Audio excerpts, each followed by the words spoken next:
Thanks a lot for the opportunity to present this morning. My task is to discuss CAR T-cell therapy in clinical practice. And I think that study, the locomotion study, was a kind of an starting point. And this trial, as well as similar trials, showed that in patients that were triple class exposed and had received at least 3 prior lines of therapy, the outcome of any treatment at that time was rather poor. The overall response rate was below 30%, and the median progression-free survival less than 5 months. So everybody was really kind of fascinated to see in this patient cohort the first results of a BCMA CAR T-cell therapy. That was the KarMMa study at that time. And you can see that in patients with 3 prior lines of therapy, actually, these patients had received a median of 6 prior lines of therapy. 94% of the patients were refractory to an anti-CD38 antibody, 84% triple refractory, 39% had an extramedullary disease. That in the highest dose range, these patients, you have seen the data before, 30% or less with the current treatment, 81% of patients achieved a response, 35% a complete remission, and 11.3 months was the median progression-free survival in these patients. And actually, patients that achieved a complete remission, the duration of response was nearly 2 years. And we were very lucky when compared to our lymphoma colleagues, because our patients receiving CAR T-cells had much less CRS grade 3 and especially much less grade 3 neurotoxicity when compared, for example, to patients that received a CD19 CAR T-cell for a relapsed refractory lymphoma. The second trial that with BCMA CAR T-cells that led to the approval of the second CAR T-cell product for relapsed refractory multiple myeloma was the CARTITUDE-1 study. Similarly, pre-treated patients, slightly less patients with extramedullary disease, and you can see an impressive overall response rate of 97.9%, 82% achieved a complete remission, and in a follow-up analysis, the median progression-free survival was 34.9 months. There is some hematological toxicity, and you can see that grade 3 neutropenia, anemia, and thrombocytopenia occur in the majority of patients. In some patients that can persist for several weeks, in some for months. But again, CRS was rather low. The ICANS was quite similar to the KarMMa trial, but in this trial, there was some more late neurotoxicity, with also some patients developing a kind of Parkinson-like syndrome. Now, when we introduce commercial CAR T-cell therapy, at least in my country, we found that, first of all, we had some issues with reimbursement. So we had some discussion whether anti-BCMA treatment would be allowed, which was not possible in the beginning. Now our insurance companies are more willing to accept anti-BCMA treatment. Renal function was always an issue. Patients with RISS3, because of the lower benefit that these patients were gaining from CAR T-cell therapy, were an issue, but it's now also accepted. Allotransplantation was not included in the 2 BCMA CAR T-cell trials, but has been done quite frequently in Germany and was then also accepted for CAR T-cell therapy without any additional issues. What we also learned is that standard risk, aggressive, high-risk myeloma all benefiting. Refractory myeloma was benefiting. We actually had patients up to the age of 80. I think in one center, actually, in patients with an age of 84 was included. in a CAR T-cell therapy, and also moderately frail patients were included. What we learned is that tumor burden has a major impact on the outcome. So the higher the tumor burden at the time of transplant, the lower the chance of getting long-term disease-free. Inflammation at the time of CAR T-cell infusion is an important a negative predictive factor. Organ function, especially renal function, has an impact. And we learned that previous treatment also have an impact on the quality of the CAR T-cell product, especially alkylating agents. Predominantly, bendamustine has a major negative impact on the quality of manufacturing success. And we also had to learn that not all the patients that we wanted to treat CAR T cells had a successful manufacturing of CAR T cells.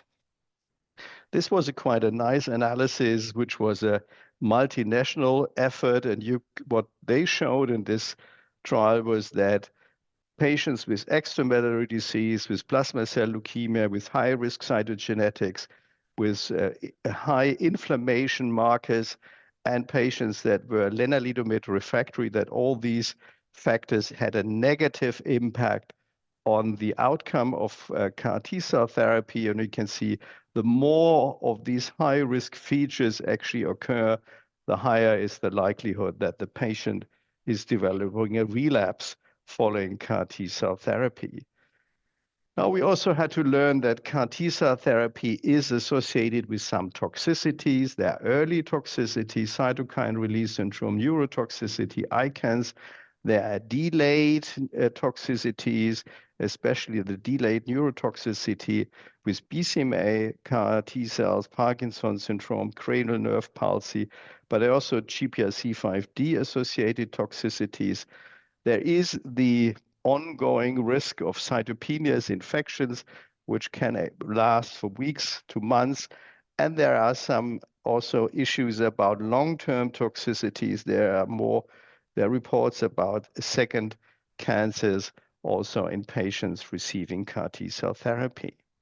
Now, CRS, there is clearly a difference between the two products with ide-cel, which contains a high number of CAR T cells. The CRS and the ICANS occur very early, already on day 1 or day 2 post CAR T cell infusion. The incidence of CRS is about 80 to 90% for both products, and ICANS 20% also for both products. And you see grade 3 CRS and ICANS about 5% with a BCMA CAR T-cell product. What can we do to reduce the risk of CRS and ICANS? A clear risk factor is high disease burden, patient comorbidities and fitness, and elevated inflammatory markers. To prevent, we should try to reduce the tumor burden at the time of CAR T-cell infusion by using, for example, effective bridging therapy. Monitoring includes vital signs and certain lab parameters, and also neurological examination and follow-up and neurological checks, especially around the time point when we expect ICANS in these patients. What can we do to manage CRS? Clearly supportive care, evaluation of for infections, use of empiric antibiotic if the patient is neutropenic. And if there is grade 1, we can consider tocilizumab. In higher grade CRS, tocilizumab and steroids are applied, as well as in grade 3 CRS. For neurotoxicity, we should do a seizure prophylaxis in a patient who develops, especially severe ICANS, brain imaging, EEG, neuroconsult, maybe a lumbar puncture should be performed. Here, tocilizumab has no effect. Treatment of ICANS mainly relies on steroids. In second line, you can also use anakinra. Our experience, especially in CD19 CAR T-cell therapy, is high-dose steroids is the most effective treatment that we then apply, but then we have to be careful about secondary infectious complications, especially fungal infection. There is a risk of cytopenias and infections, as I already pointed out, and pre-existing poor marrow reserve is clearly a risk factor. Inflammation, T-cell activation, cytokine production is a risk factor.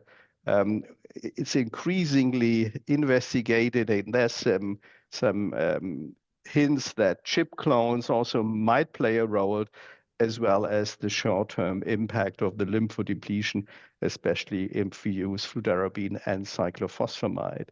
For infections, we know that hypogammaglobulinemia is a major risk factor for especially bacterial infections, respiratory viral infections.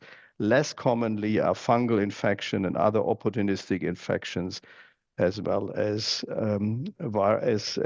reactivations of typical opportunistic pathogens like CMV and adenovirus infection. To prevent infection, I think is very important to exclude that the patient has an active infection at the time of CAR T-cell infusion. We not only screen for hepatitis B, C, and HIV, but we also screen for especially upper respiratory tract infections and would not perform a CAR T-cell therapy or a bispecific antibody in a patient who has a documented upper respiratory tract infection. For prophylaxis, we use acyclovir or valcyclovir. For pneumocystis jirovecii infection, we use trimethoprim, sulfamethoxazole, and we give it typically after CAR T-cell therapy for at least 12 months, and we monitor CD4 counts as a kind of parameter for reconstitution of the T-cell function in these patients. About prophylaxis, very important, IVIG, especially in patients that have a low serum IgG. With growth factors, we are much less reluctant. We give GCSF and also TPO agonists already early following CAR T-cell therapy. We don't have the impression, and I think there are also data that confirm this, that there is no risk of actually inducing or aggravating CRS in these patients. Vaccination is really important, but we normally wait for at least 3 months after CAR T-cell therapy to introduce a vaccination.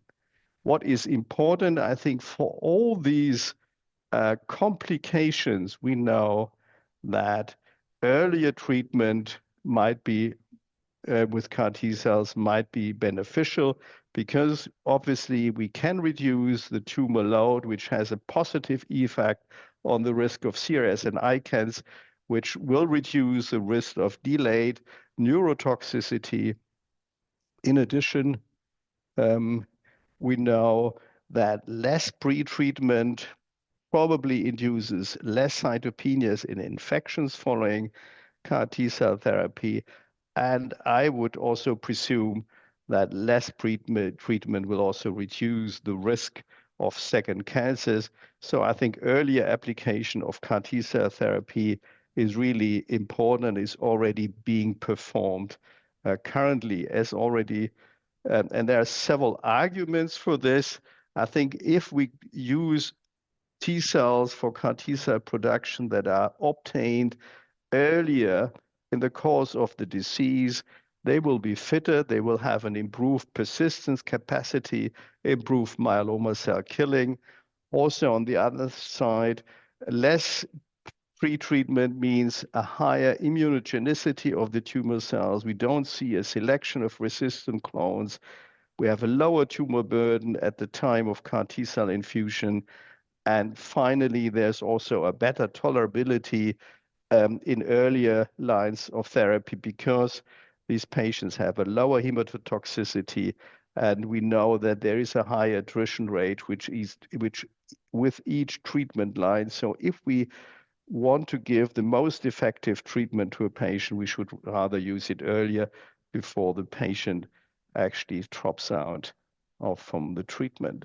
And there have been 2 trials that were looking at earlier application of CAR T-cells in a randomized fashion, the KarMMa-3 with ide-cel in patients with 2 to 4 lines of treatment with prior daratumumab.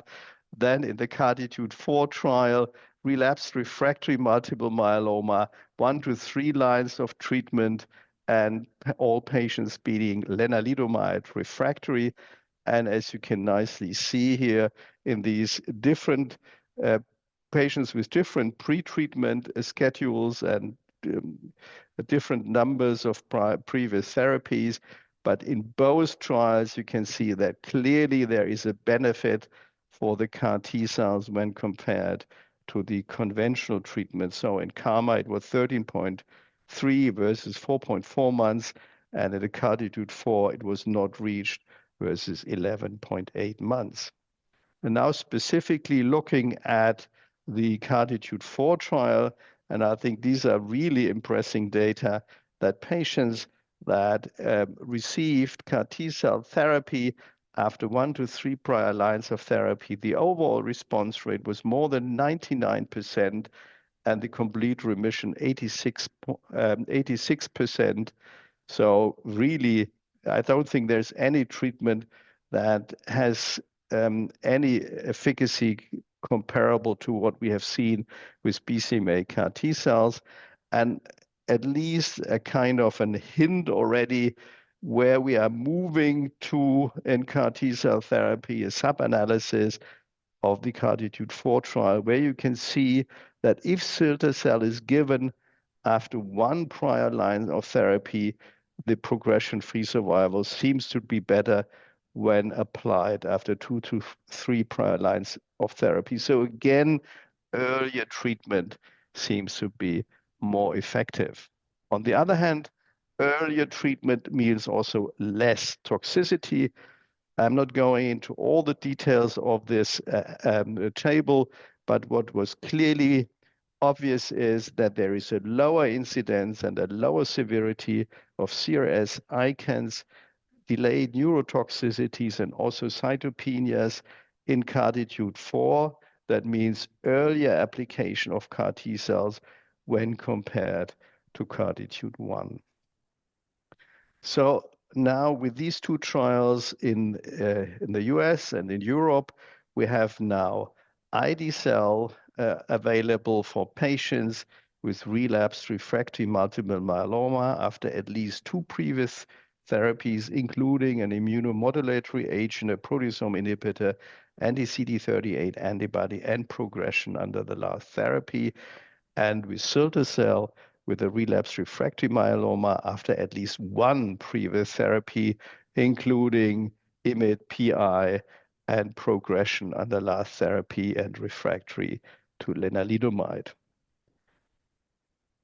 I think the next step is already moving CAR T cells in first-line therapy, and there has been a very interesting trial, the KarMMa-2 trial, in which patients that achieved a suboptimal response after autologous stem cell transplantation, and these are really high-risk patients that achieved maximally a partial remission following induction and autologous stem cell transplantation, that by giving a consolidation with CAR T cells in 74% of patients, no, it was actually 83.9% of patients, the response could be upgraded.